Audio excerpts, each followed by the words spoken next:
Hola, buenas noches, bienvenidos a un programa más de Observatorio Ciudadano. Hoy es miércoles 9 de junio, súper rápido se ha ido el año, ¿no? Ya estamos en la primera mitad del año. Les damos la bienvenida. Este es Hechas en México, en donde tenemos la gran oportunidad de 4 mujeres. Me toca acompañar a 3 mujeres maravillosas a hablar sobre lo que pasa en la política nacional. Pues vamos a darle la bienvenida a Adriana. Adriana, buenas noches, ¿cómo estás? Adriana es una política desde hace muchos años, pero sobre todo una mujer comprometida con el país y con las causas de las mujeres y de la sociedad. Adriana, hola. Hola, quería Cintia, gusto saludarte, pero es jueves. Hoy estamos a jueves. ¿Qué día dije? Miércoles. Miércoles. Sí. Perdón, Hoy, la costumbre. para que no se les olvide que el próximo jueves nos tienen que sintonizar. Exactamente. Muchísimas gracias. Pues bueno, bienvenida, Adriana. Vamos a darle Gracias. la bienvenida a Tere. Tere, ¿cómo estás? Buenas noches. Tere es escritora, es psicóloga, psiquiatra, psicóloga. No, No, ya anda, escritora, pero está mira, bonito, la pero no luna soy escritora. total. Soy periodista, amiga, mi querida Cintia, y psicóloga, eso sí. Y ya, y ya. Y tengo la presión baja, o sea, y a Adrianita también le duele el estómago. Entonces, o sea, estamos medio malitas, pero aquí estamos. Y la que está haciendo tonterías soy yo. Chicas, muchísimas ¿No? gracias Yo por ahorita acompañarnos. colaboro, pero mucho. Pues gracias. Elena, ¿cómo estás, Elena? Buenas noches. Elena es comunicóloga, es activista y es analista política. Hola, Elena, buenas noches. Pues doy mi opinión, eso sí. ¿Cómo Opinóloga. están?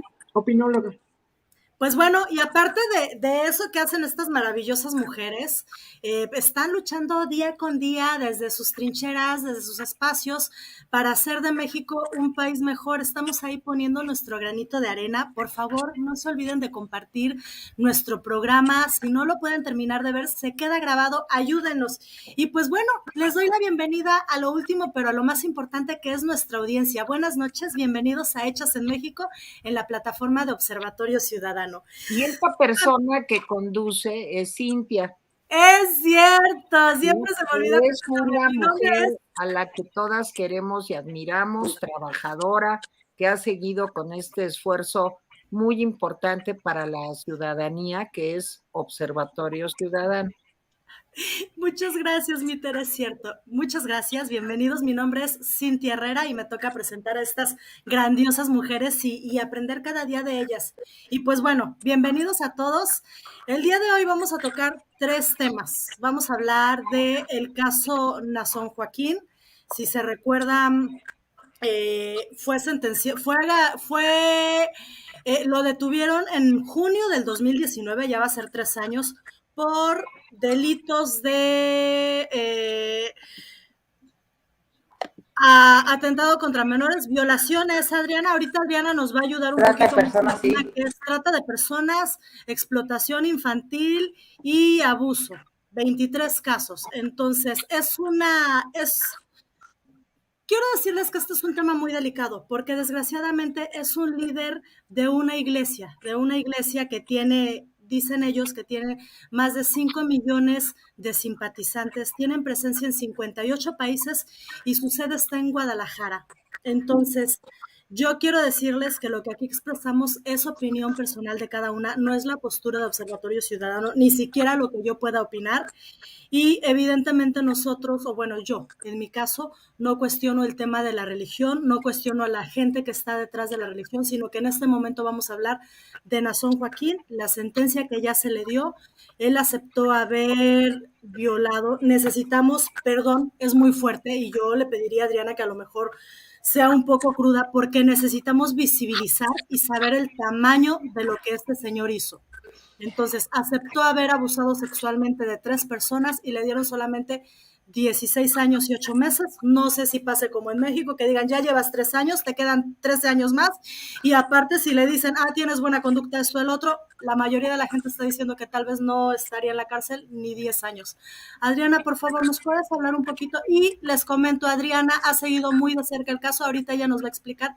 Por favor, Adriana, muchísimas gracias. Muchas gracias, Cintia, y quiero agradecer especialmente a Tere también y a Elenita, que cuando planteamos hablar de este tema no solo lo aceptaron, sino estaban dispuestas a platicarlo, porque son temas que pareciera ser que se han normalizado en el resto del mundo, que no tienen una importancia específica, porque bueno, pues son como ya de los números, la numeraria que tenemos, el número de delitos sexuales de esta naturaleza y otros tipos de delitos que ahorita les quiero comentar. A ver, nada más para hacer una referencia, y quiero hacer igual esta precisión que Cintia hace al inicio del programa, que es, no tiene nada que ver con los fieles de la iglesia.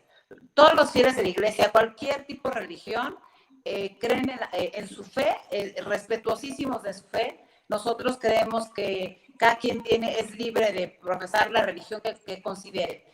Pero en este caso específico, que además debo decir no es el único, Joaquín Nazón es el heredero de una, llamémosle, dinastía religiosa que en la década de los 80 fue también ya por primera vez acusado el padre de delitos en ese tiempo, obviamente no se conocía el tema de tratar personas, el concepto, pero era acusado ya de violación, era acusado ya de abuso sexual a menores, incluso, y yo debo decirle, cuando algunos hacemos preguntas de qué pasaría si fueran tus hijos, pues a mí me preocupa muchísimo, porque incluso muchos de los padres, de las tías o de las abuelas o de los abuelos o los tíos, son quienes se entregan en tributo, déjenme decirles así, a estas jovencitas, muchas de ellas que se convierten en esclavas sexuales desde los 9 años de edad.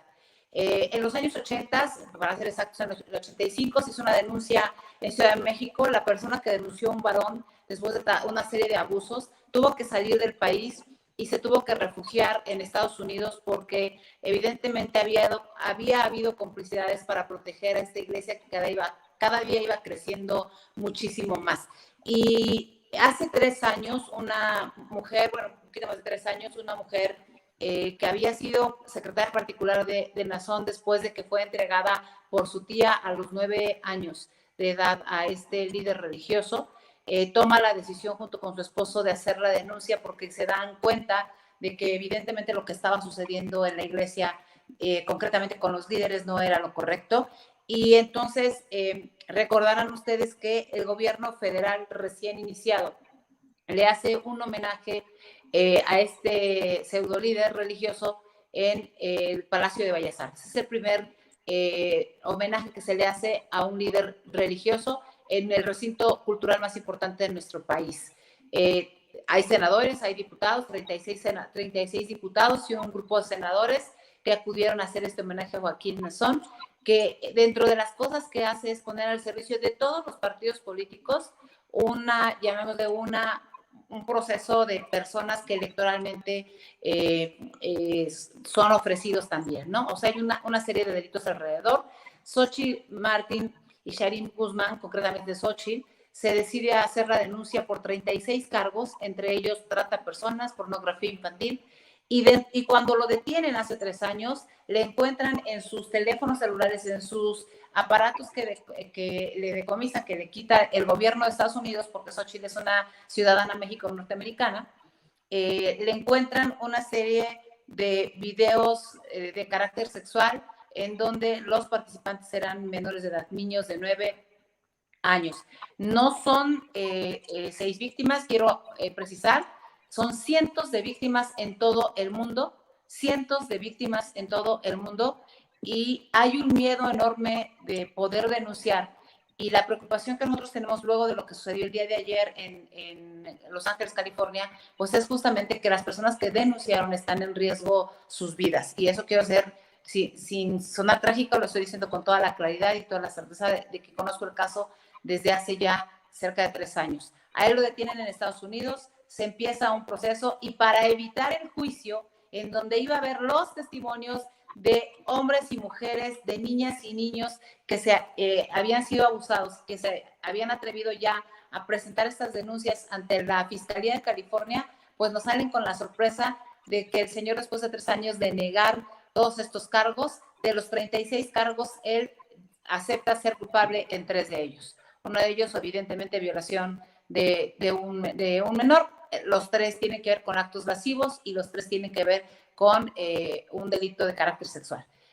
Pero se declara inocente en el resto. La Fiscalía, por desconocimiento incluso de las víctimas o sin el consentimiento de las víctimas, acepta este trato. La ley se lo permite aceptar un trato a la Fiscalía. Lo grave es que aquí no se les dice a las víctimas y entonces se le da una sentencia de 16 años, 8 meses. Ayer el juez que dicta la sentencia, con toda claridad, dice en su exposición que él está atado de manos por este acuerdo de la Fiscalía con los abogados de Nazón, por cierto, que son abogados que han venido defendiendo a depredadores sexuales y que tienen un récord de no haber perdido juicios.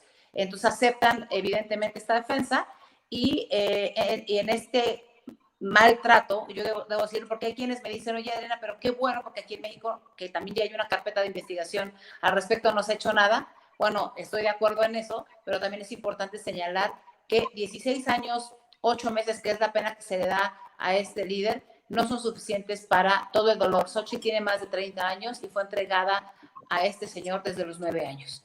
Y es muy importante entender que se trata de delitos que lastiman concretamente la integridad de las personas y que no solo eso, a mujeres que las iban reclutando, colocan personas en las universidades más importantes del mundo, entre ellas también las de Estados Unidos. Estas mujeres u hombres consiguen becas estudiantiles. En Estados Unidos, recordamos, se les otorga todo un crédito estudiantil y este señor lo que hacía era pedirles como tributo que literalmente el cheque fuera entregado a esta iglesia. Usan la mano de obra de los fieles para construir el número de iglesias que tienen en todo el país, compran terrenos, construyen en una parte iglesia y otra parte las hacen, las fraccionan y entonces empiezan a hacer un negocio. Hay una red de corrupción, de complicidad, y hace cerca de 2 años que nosotros, de 3 años que nosotros lo denunciamos aquí en México. Yo tuve la oportunidad de estar en ese tiempo con el fiscal Santiago Nieto en un foro cuando era diputada. Denunciamos justamente el tema de las cuentas que se tenían que congelar porque pues obviamente había, y reconoce el propio gobierno federal que había dinero que estaba siendo triangulado y que eso se le llamaba delincuencia organizada transnacional, porque tienen cuentas aquí, tienen cuentas en Estados Unidos y tienen cuentas en otros países, ¿no? Los tributos son millonarios. Yo no culpo a quienes creen en esta iglesia, pero es la única iglesia, llamémosle, en donde el Dios vivo es encarnado por una persona, ¿no? Lo que ellos dicen. Y abusan de la vulnerabilidad de estas personas para poder hacer esta serie de cometer estos delitos. Y yo he denunciado también con toda claridad que hay diputados y senadores involucrados, porque son parte de la iglesia, que están acusados, además que han sido señalados aquí en México y que no han sido perseguidos por la justicia. Creemos incluso, y me atrevo a decirlo, cuando el presidente pregunta y dice que me demuestren mis nexos con el crimen organizado, pues yo puedo decir que dentro de la propia iglesia de la Luz del Mundo hay la sospecha y la presunción de que el crimen organizado también participa.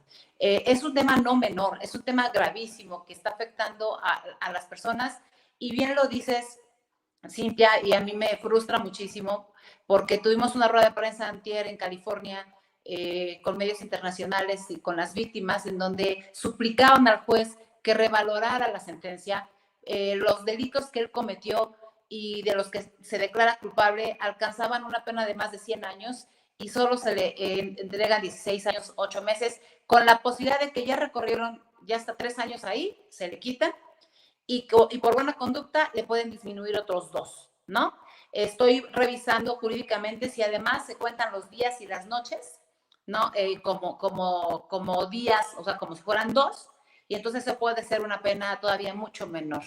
Esto fue un golpe durísimo para las víctimas que gritaban y lloraban en el momento en que el juez estaba dando la sentencia y el propio juez le dice, me siento con las manos atadas por el acuerdo y además, señor, usted es un depredador sexual.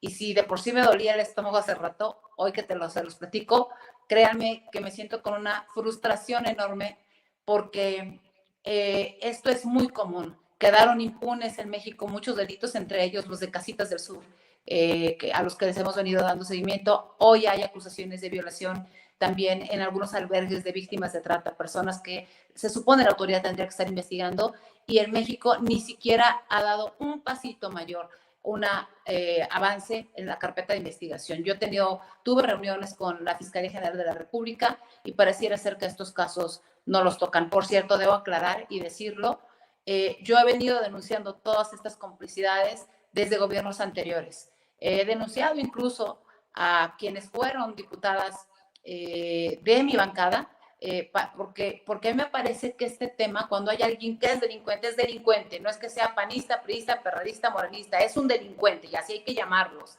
El problema de fondo es que aquí lo que percibimos es una protección enorme.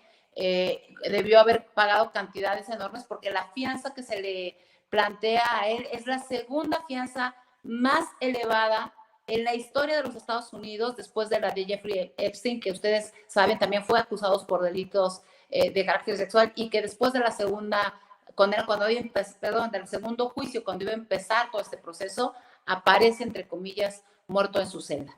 Entonces, esta es una situación gravísima y yo alerto porque las víctimas están desprotegidas. Hay gente que las ha ido a amedrentar, hay gente que las ha ido a amenazar, y ayer veía y escuchaba con muchísima frustración a quienes habían denunciado, porque se les dice denuncien, pero en el momento en el que denuncian, pues no pasa nada. La impunidad termina siendo el elemento que nos arrincona como país, que nos arrincona en el mundo, y yo tenía confianza que en Estados Unidos esto iba a ser distinto, y la verdad es que debo decir que es muy frustrante.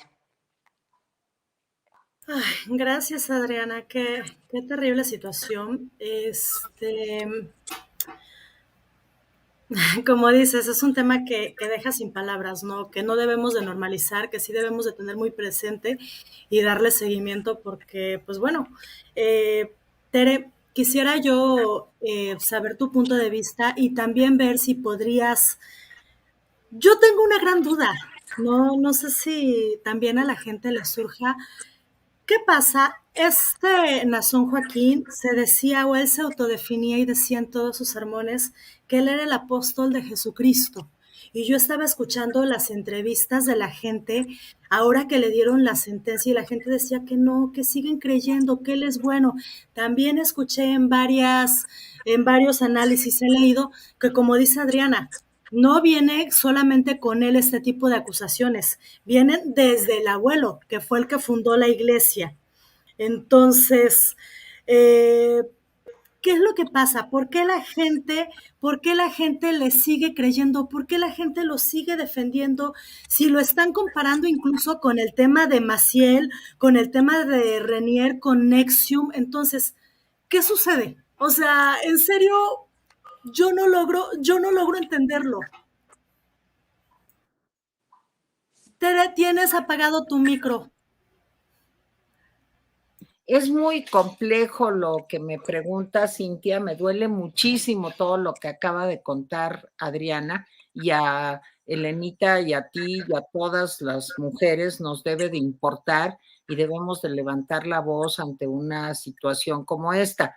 Pero yo, antes de entrar a esa parte tan complicada de qué es lo que sucede en los seres humanos, cuando creemos más allá, digamos, de nuestra propia vida o de nuestra propia integridad física, yo quisiera que retomáramos aquella noche de 2019, cuando aquí en México muchos militantes de Morena, especialmente el señor Martí Batres, organizaron en Palacio de Bellas Artes, como decía Adriana hace un momento, un homenaje. También Adriana lo contó, para entregarle una medalla cosa que nunca había sucedido en el Palacio de Bellas Artes, porque es una institución pública y porque vivimos en un estado laico. Las fotos de Martí Batres al lado del señor para ver, dizque una ópera que se llamaba El Guardián del Espejo, son inolvidables. Y como Martí Batres, muchos morenistas que estuvieron cobijándolo, apoyándolo para que se le diera este reconocimiento. Yo no sé si ustedes se acuerdan, aunque originalmente estaba planeado que ahí se le diera el reconocimiento, se tuvieron que ir, ahorita les digo a dónde, se fueron al Casino Español. Estoy aquí ahorita tratando de acordarme. Fueron para que ahí le pudieran entregar la medalla y fueron absolutamente todos los que lo habían organizado. ¿Por qué se canceló la ceremonia en Bellas Artes? Dijeron mentiras, dijeron que porque Bellas Artes no sabía, que Bellas Artes no estaba enterado y que ese mismo día se enteró. Perdónenme, y Adriana lo debe de saber. Hubo espectaculares, yo los vi aquí por el Auditorio Nacional, en donde están todos los teatros, el Granero, del Bosque, etcétera. Yo con mis propios ojos vi uno de los espectaculares, además de que luego en mis redes me empezaron a mandar, había espectaculares diciendo que se le iba a rendir este homenaje en Bellas Artes, y puras mentiras y puras complicidades. Ahora Martí Batres, cuando se le entrevista, dice que él había ido a ver la ópera que porque le gustaba mucho. Híjole, pues yo no sabía, ¿verdad? El Guardián del Espejo fue la ópera, y ahora todos pues como que no quieren meter las manos, pero bien que estaban involucrados en eso, por supuesto. La pregunta que me hace Cintia es muy compleja. Hoy, de casualidad, digamos, nada es casual, escribía yo un artículo en El Economista que se llama Pégame, mátame, pero no me dejes.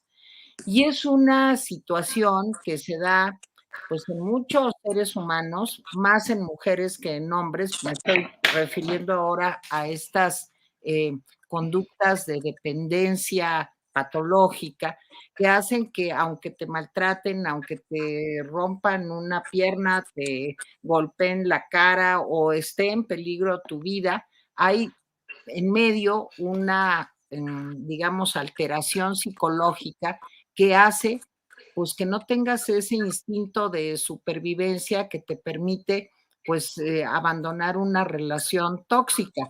Esto a nivel individual se explica muy bien, o sea, tú puedes entender que una mujer, primero por la codependencia, segundo porque tiene miedo de que la violenten más en caso de ser descubierto, que ella denunció o que ella se fue de su casa, tienen miedo de los hijos, tienen miedo de ver si pueden llevárselos a algún lugar seguro. También hay que recordar que en este sexenio se cancelaron muchas de las residencias para mujeres violentadas y que muchas mujeres no saben ni tienen a dónde ir, ni tienen la seguridad de que el hombre que dejaron no las va a ir a perseguir y va a ser aún más violento con ellas.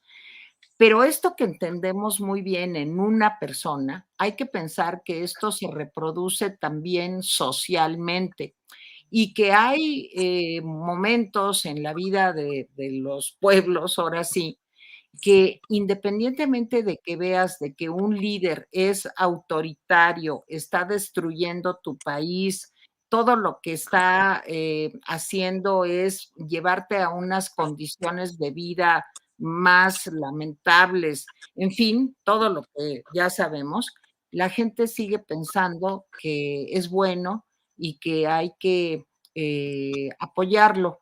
Y creo que eso que entendemos también en el caso de regímenes como el que actualmente tenemos en México, donde hay muchos que dicen, sí es malo, no crece la economía, está muy mala salud, no hay medicamentos. Hoy dijo que a ver si en un año hay medicamentos después de 4 años de gobernar, etcétera. Y todavía hay gente que dice, no, pero pues pobrecito, es que sí le dejaron muy mal todo.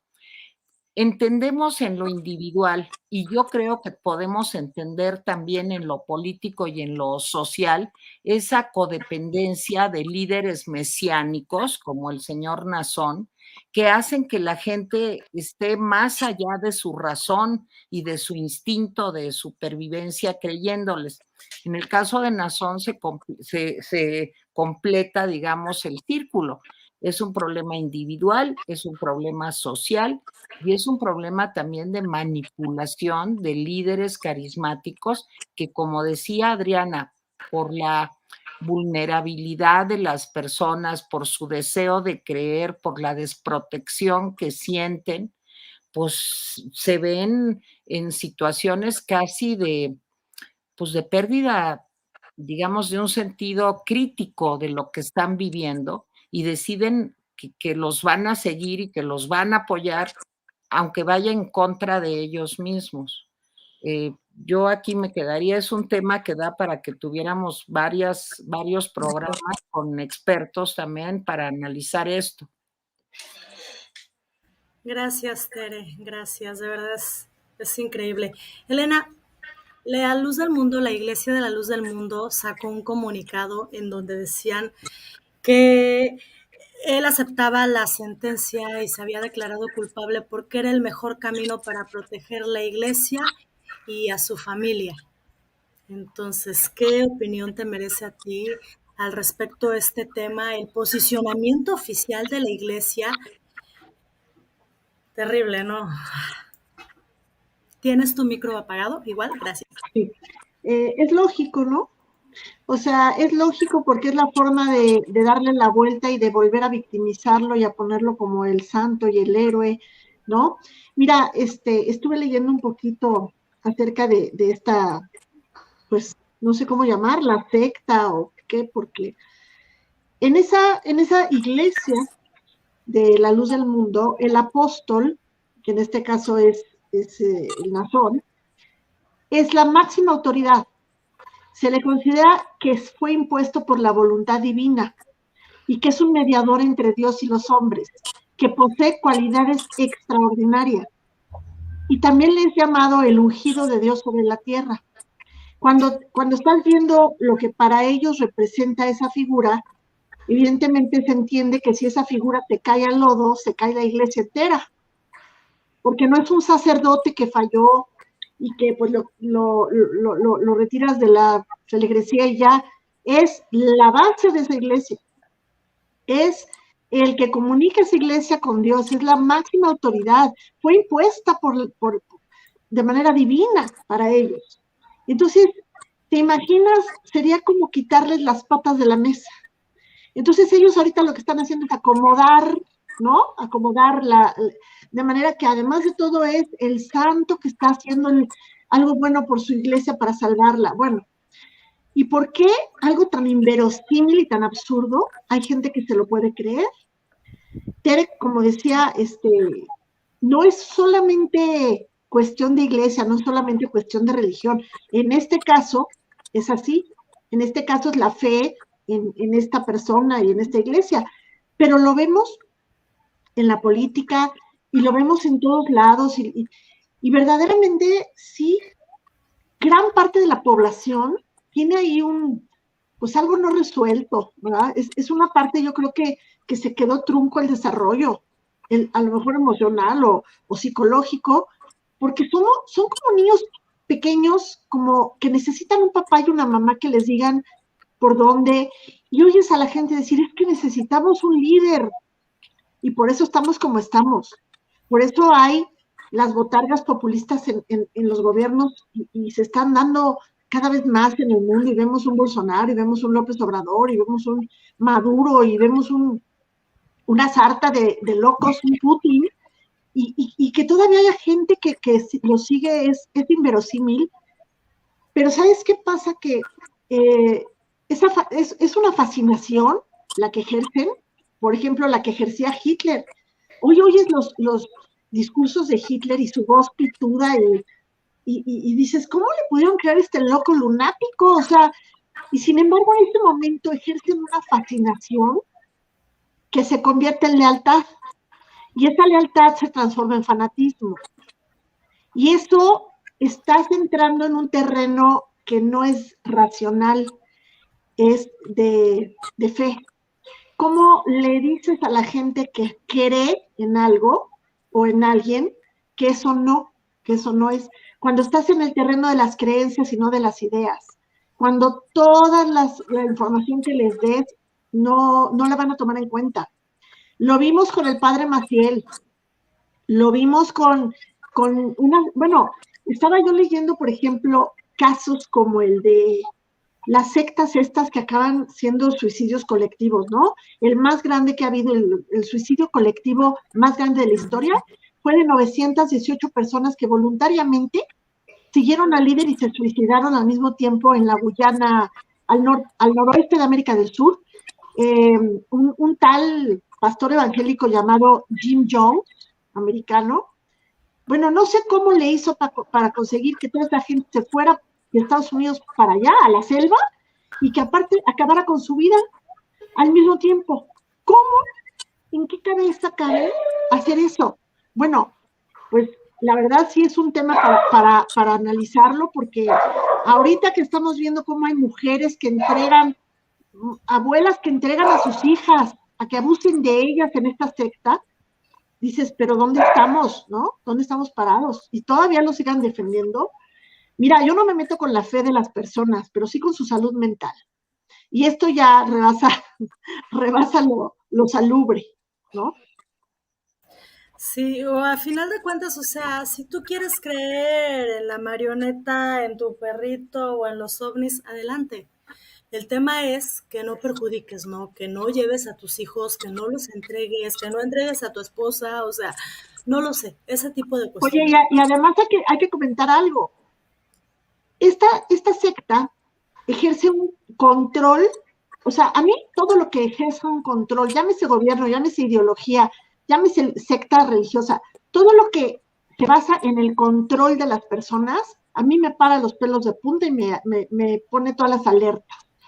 Y esta secta tiene un control muy, muy, muy fuerte sobre sus feligreses, les dice cómo vestirse a las mujeres, qué tienen que hacer, bueno, una serie de cosas, por ejemplo, las mujeres deben de usar falda larga hasta los tobillos, no deben de cortarse el cabello, no deben de usar maquillaje, ni aretes, ni cadenas, ni nada.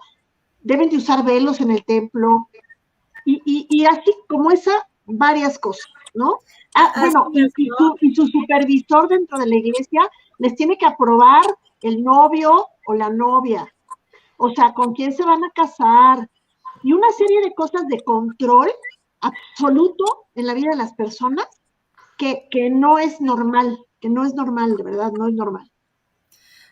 Adelante, Tere, por favor, y si quieres en tu comentario incluir tu cierre respecto a este tema, por favor. Sí. A ver, Elenita, yo coincido básicamente en todo, nada más que todas las religiones tienen sus reglas, o sea, para los judíos ortodoxos, pues también las mujeres no pueden enseñar el pelo, tienen que llevar los vestidos largos, o para los musulmanes, pues vemos en Arabia Saudita las burkas. Digo, yo alguna vez por cosas de trabajo de mi esposo tuve que estar en Egipto y bueno, era terrible ver mujeres con 45 grados centígrados de temperatura, solamente le veías los ojos, todas vestidas de negro de arriba abajo, las burkas. Pero yo creo que eso se vale. Yo creo que si tú quieres vestirte de negro o ponerte las faldas largas o no pintarte, digo, no hay nada más alejado de mí que eso, pero pues yo soy atea, ¿sí? Pero yo puedo respetar eso. Lo que no puedo respetar para nada es ningún tipo de control, como tú dices, que afecte tu supervivencia y dañe la salud emocional, psicológica, el equilibrio mental y físico tuyo o de tus hijos. Eso es lo que yo no puedo entender. Entiendo que para ti, como para mí, pues pensar que vamos a vivir en un lugar donde uses la burka, pues digo, sí está medio cañón, pero hay religiones que así son. Entonces, religiones, no sectas, digamos, religiones, digamos, validadas por la mayoría. Con ciertos límites. Con ciertos límites, y te voy a decir, con libre albedrío, porque si tú decides voluntariamente, porque estás convencida de una religión, lo que sea, y acatas sus reglas, algunas o todas, es tu problema. Pero para empezar, pues siendo mayor de edad, ¿no? O sea, una niña que es sometida a abuso sexual y que su madre o su abuela o su padre o lo que sea, ahí hay una cosa que se llama un miedo reverencial, que hace más grave el abuso sexual. Y es más grave ese tipo de abuso sexual que el que pueda sufrir en la calle por un desconocido, porque hay un miedo reverencial, porque hay una autoridad. Te la voy a poner, eso lo hace peor. Te la voy a poner peor. La ablación del clítoris. Eso es algo en lo que yo no puedo estar de acuerdo. Ahí sí, aunque sea religioso, cultural, usos y costumbres, pues eso no puede ser porque interfiere en la vida física, emocional, sexual de las mujeres. Saben ustedes, lo saben, porque todas nos interesa el tema, que todavía, no solo en África, en Estados Unidos, hacen ablación del clítoris porque los papás dicen que sí, que así tiene que ser la cosa. Sí, claro. Querida Tere, ¿terminaste con tus conclusiones? Sí, yo ahí la dejo. Elena, ¿terminaste tus conclusiones? Pues bueno, lo único que me queda decir es que es una pena que la condena sea tan corta, porque ahí vemos que sigue sin dársele la importancia de vida a este tipo de abuso, y que la mujer sigue siendo, el abuso a la mujer sigue siendo algo que no se entiende realmente, o sea, no se concibe en su justa dimensión. Gracias. Adriana, por favor, te pediría que cerráramos contigo con este tema y te preguntaría algo más. ¿Qué es lo que vas a continuar haciendo tú con el apoyo a las víctimas, con el seguimiento que le has dado puntual a esto? Por favor. Debo decir que hay que separar lo que es una creencia de un delito. Esto es un delito. Estamos hablando del delito especialmente de trata de personas.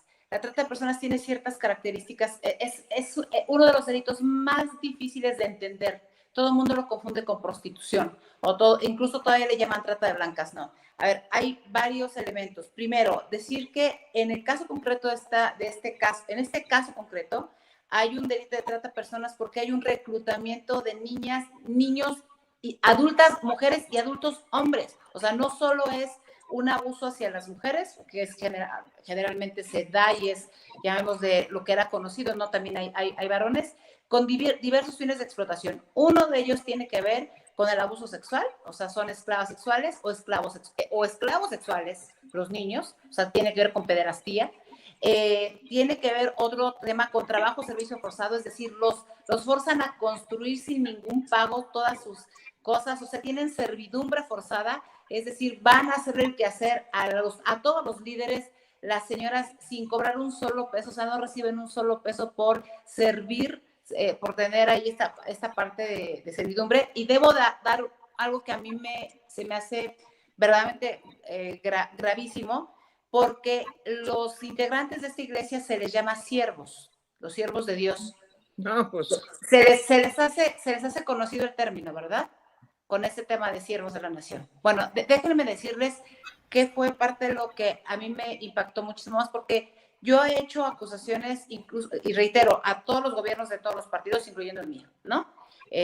Ante convenios de simulación, la Auditoría Superior de la Federación, cuando yo fui senador, después de un informe que entregué, planteó con toda claridad que en el sexenio pasado el combate a la trata había sido una simulación. Hoy está peor que nunca, pero déjenme decirles que los términos que se están usando para referirse al presidente en estas complicidades tienen que ver mucho con los mismos términos que se usan para Joaquín Nazón.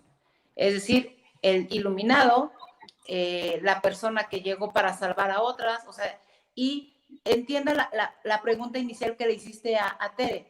En la trata de personas, Cintia, para quienes nos están escuchando, hay 3 características. Uno, que es la acción de reclutar, captar, trasladar, transportar a personas, ¿no? Y luego viene otra condición que son los medios comisivos, de acuerdo al protocolo de Palermo, que es la forma en la que las captan. Es engaño, es fraude, es sometimiento, es un proceso de seducción. Los tratantes seducen, ¿no? Y luego el fin último es la explotación, es obtener beneficios económicos. A esta iglesia le fueron congeladas por parte de la Unidad de Inteligencia Financiera un sinnúmero de cuentas con cantidades millonarias que ni siquiera podemos imaginarnos. Y posteriormente a la detención de Joaquín Nazón, Santiago Nieto acepta que tuvo que descongelar las cuentas cuando era titular de la Unidad Financiera. No hablemos hoy de Pablo Gómez, que en lo absoluto ha hecho un solo congelamiento de ninguna cuenta. Lo grave de esta sentencia adicional en el comunicado es que la propia iglesia dice, que además no es el único caso, dice, Joaquín Nazón seguirá siendo nuestro líder espiritual desde donde esté, es decir, desde la cárcel seguirá mandando, por varias cosas. Hay varios más actores involucrados en este proceso, acusados ya, señalados ya por sus víctimas y que están algunos en fuga. Una de las reclutadoras en Estados Unidos también se declaró culpable previo al caso de Joaquín Nazón. Vamos a esperar cómo viene el proceso de este tema. Y voy con las acciones que siguen porque me parece que es importante que las sepan. Yo quiero plantear desde hoy la posibilidad de un inicio de un registro específico, no solo de depredadores sexuales, porque hay un registro en el caso de la Ciudad de México que vinculados o no, si con sentencia o no, lo cual me parece que es muy grave, ¿no? Pero acá sí hay un sentenciado y sí sentenciados. Tendremos que tener un registro específico de delincuentes y agresores sexuales, que es este caso, ¿no? Y tendremos que luchar para que haya una prohibición o por lo menos haya llamamos de boletineo de estos personajes que no cambian su conducta, que no cambian. Generalmente los depredadores sexuales, por eso se les llama así, cometen nuevamente delitos en ese sentido. Entonces, tenemos que empujar, estoy trabajando con ellos. Pero también estamos viendo, y eso lo está viendo el despacho de abogados de Xochitl, que por cierto, debo decir, es el mismo despacho que atendió los casos de la Iglesia Católica, del padre, de las víctimas del padre Maciel, que es Jeff Anderson, que es el abogado, el despacho que está atendiendo a todas estos casos. Hay cerca de 150 víctimas más o menos documentadas. Hay muchas que no se atreven a poner la denuncia. Y lo que queremos hacer es que el FBI, por tratarse de un caso que traspasa California, y queremos que México haga también lo propio y se castigue aquí al resto de los personajes, incluyendo a Joaquín Nazón una vez que concluya su condena, porque en México no, que es donde se ha cometido el mayor número de delitos, no ha sido castigado. Sé que no puede ser juzgado 2 veces por el mismo delito, pero él fue juzgado en Estados Unidos y necesitamos que se juzgue aquí. Sé que ahora recibirán muchas en sus redes si alguien los ve y luego se difunde esto, agresiones de todo tipo. Yo a lo largo de mi trabajo en esto las he recibido y las amenazas también, pero yo les quiero decir que prefiero eso que seguir viendo amenazada la integridad de las personas. Para mí es muy difícil y quiero con esto concluir. Espero que el FBI haga lo propio, el abogado de despacho haga lo propio. Hemos estado haciendo todo lo posible porque se difunde en todos los medios de comunicación este tema, porque no es el único caso, pero para mí sí es muy importante decir que cuando uno dice, ¿qué pasaría si fuera tu hijo o tu hija? Y para mí ese tema ya rebasó, porque han sido las propias abuelas, tías, que fue el caso de Xochitl, quienes las entregan. O sea, esto para mí es ya es el tema de la degradación y del riesgo enorme. Las víctimas para toda su vida, además de estar pensando en este proceso, pues van a estar todo el tiempo recordando. Sanar este tipo de delitos es verdaderamente complicado porque se trata de una violencia que es prácticamente invisible. Y yo quiero pedirles a quienes nos están escuchando que por favor no lo normalicemos. Llevo desde el año 2013 atendiendo este tipo de casos, desde 2012 a 2013, y créanme que lo que he visto me hace no comprender lo grave de la descomposición de los seres humanos en delitos de esta naturaleza. No, hay cosas que ni siquiera podría imaginarme que pudiera pasarle a mi hija, por ejemplo, ¿no? Entonces, atentas madres y padres, porque son en asuntos de vulnerabilidad, son muy difíciles de reclutar. Y ahora con las redes sociales, pues mucho más. Espero que haya muchas más víctimas que se atrevan a denunciar. Y confío en que el FBI atraiga también este tema y se pueda juzgar a nivel federal en Estados Unidos. Ay, pues como dices, esperamos que sí se haga algo al respecto y sobre todo que la gente se anime a denunciar, ¿no? Si tú dices, oye, después del conteo que hacemos, a lo mejor le dan menos de 10 años, ¿de qué sirve que me acosen, que me exponga, que corra peligro y que amenacen a mi familia? Porque la gente dice, ay, han amenazado a la familia de nuestro líder. Pues sí, pero ¿qué te pasa como víctima? El daño psicológico, el daño que ya tienes, o sea, es increíble. Entonces, por favor, como dice Adriana y como hemos repetido en muchos programas, no normalicemos este tipo de comportamientos. No nos volteemos, levantemos la voz. Oye, Cintia, y bueno, no sé si entre tantas cosas que hemos mencionado, pero creo que no se mencionó el contubernio que ha habido entre esta secta o iglesia o lo que sea, o sus dirigentes, con los dirigentes de Morena en casos puntuales. Por ejemplo, Carlos Lomelí, que era el candidato del Movimiento de Regeneración, o sea, Morena, en Guadalajara en el 2001, le pidió apoyo a esta iglesia liderada 2021, 2021, Elenita. Sí, dije, entonces, ¿qué dije? 2001. No son tan antiguos. No, en el 2021. Sí son antiguos, desde los Son antiguos, pues. Sí, son nuevos, desde la creación con el abuelo. No, pero no, bueno, quién sabe. Pero bueno, fue bien reciente este caso, este contubernio. Lomelí le pidió apoyo a esta iglesia ahí en Guadalajara para que le llevara gente a votar. Dicen de hecho que en cierto, Guadalajara casi todos los políticos no se han tenido un pacto en algún momento con ellos. La bancada de Movimiento Ciudadano, 36 legisladores le hicieron en el Congreso local un homenaje. Ojo, yo quiero decir con esto que no todos están involucrados, algunos ni siquiera conocen, o sea, siguen el proceso porque pues, van ahí, ¿no? Porque son votos.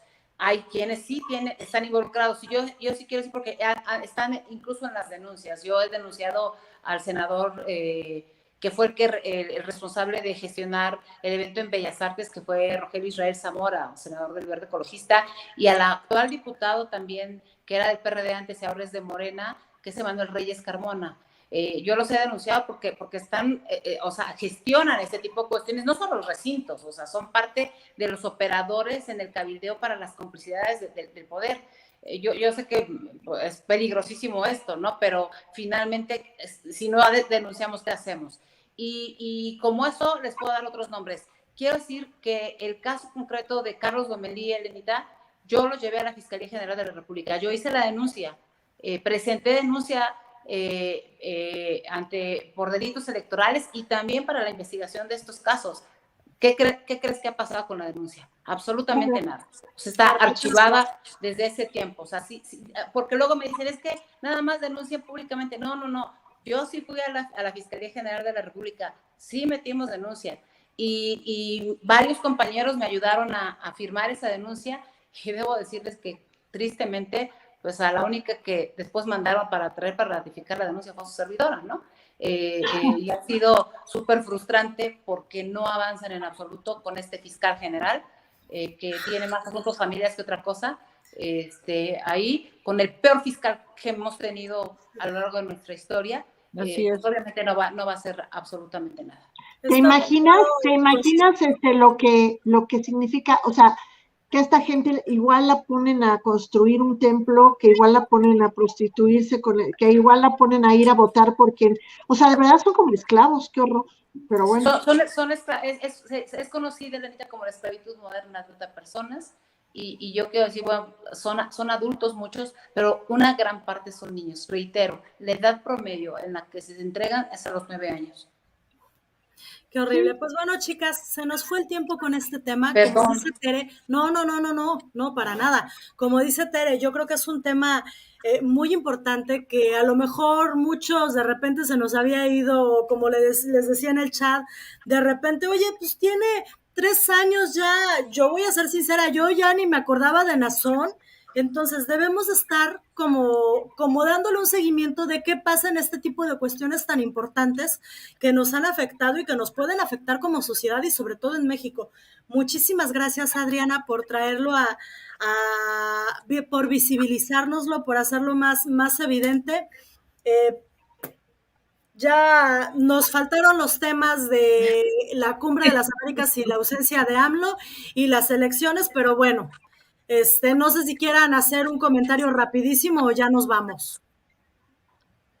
A ver, yo creo que ya vámonos, yo creo que ya vámonos. Sí, ya, mira, está bien porque de esto se ha hablado poco, del otro se ha hablado mucho. Sí, exacto, o sea, ya estamos a jueves, ya todo el mundo reanalizó, dijo, lo hablamos a lo mejor más adelante. Chicas, muchísimas gracias. Adriana, gracias por todo el trabajo que has hecho. Gracias por traer el tema hoy. Tere, gracias por ayudarnos. Gracias por tu enfoque. Elena, te noté muy participativa, muy indignada. Está muy bien. Todos deberíamos de estar indignados. Nadie debería de estar tranquilo con este tema y todos deberíamos de estar haciendo ruido por el tema de Nazón y... Vaya, claro. Por ver que dejen de suceder ese tipo de cuestiones. Audiencia, muchísimas gracias a todos por acompañarnos. Nos vemos el siguiente jueves. Recuerden que ya a finales de junio, inicios de julio, vamos a tener por ahí varias cosas en observatorio. Oigan, adelante. ¿Quién dijo quién va primero? Elenita. Sí. No, es que yo lo único que les quiero decir es que le denle like, por favor, denle like, por favor, recomienden este programa Hechas en México a sus amigos, a sus enemigos, a sus suegros, a sus lo que quieran, pero recomiéndenlo. Y si nos pueden apoyar con un donativo, chiquito o grande, todo se vale, todo sirve. Gracias, Tere. Siempre se me va. Ya. Adelante, Elena. No, nada, era para ver si no hubo alguna pregunta de la audiencia, porque pues para que no se quede algo en el tintero rápido. Pero fíjate que estuvieron muy atentos escuchando, casi no estuvieron participando. Yo creo que el tema estuvo muy interesante, estuvimos bien en audiencia. Adriana, ¿igual ibas a comentar algo? No, solo agradecer infinitamente, porque la verdad es que visibilizar estos temas es muy difícil. Pareciera ser que nos hemos inhumanizado y yo se los agradezco infinitamente. Se los agradezco mucho y estoy segura que las víctimas que hoy están, pues sí, sufriendo porque le están pasando muy mal, ellos y ellas, haciendo todavía una lucha, porque después de ser violentadas, pues tienen que seguir luchando, ¿no? Pues ojalá y avancen sus casos, ¿no? Gracias a todos. Así es. Gracias a ustedes, gracias a nuestra audiencia. Nos vemos el siguiente jueves. Gracias por darnos lo más valioso que es su tiempo. Chicas, un honor para mí compartir con ustedes y nos vemos. Gracias. Dios, Cintia, gracias. Gracias, Cintia. Adiós, Adrianita. Adiós, Elenita. Gracias, las quiero, gracias.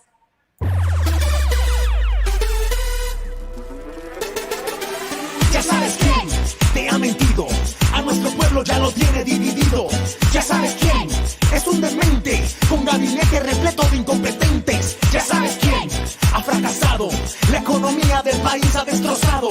Ya sabes quién es un inepto, cada mañana son los mismos pretextos. Unidos podemos derrotar al villano, unidos podemos enfrentar al tirano, unidos podemos todos los ciudadanos, unidos podemos, está en nuestras manos. Ya sabes quién tiene otros datos, puras excusas y cuentos baratos. Ya sabes quién es una amenaza, si no le aplaudes te aplica venganza. Ya sabes quién tiene la destreza para repartir pedacitos de pobreza. Ya sabes quién usa la corrupción, pero disfrazada de transformación. Unidos podemos derrotar al villano. Unidos